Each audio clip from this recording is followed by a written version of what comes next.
কাটায় দেবে। আবার যদি আল্লাহ পাক রব্বুল আলামিন কখনো হায়াত রাখেন ইনশাআল্লাহ কথা বলতে পারবো।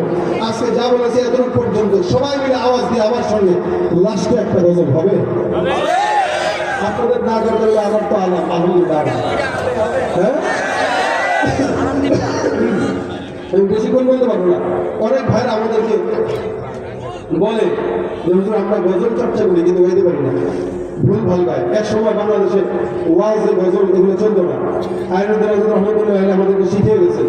আমি আলহামদুলিল্লাহ গোটা বাংলাদেশের মানুষদেরকে ওয়াজের ফাঁকে গজল দিয়ে দিয়ে শিখাইছি। এখন পাবলিক গজল ছাড়া কিছু বোঝে না।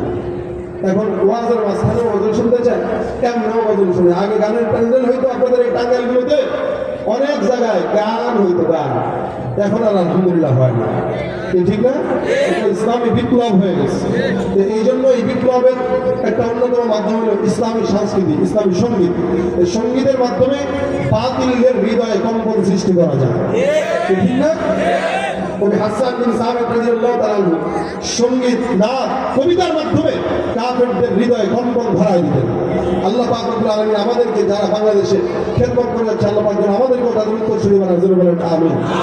আওয়াজ দিয়ে আমার সঙ্গে নাস্তিকতা নিপাজ্জাত দিন ইসলাম জিন্দাবাদ, নাস্তিকতা নিপাজ্জাত দিন ইসলাম জিন্দাবাদ, কোটি প্রাণে একই আওয়াজ, খোদার তৌহিদ ছাড় পাবে না এই বাংলা।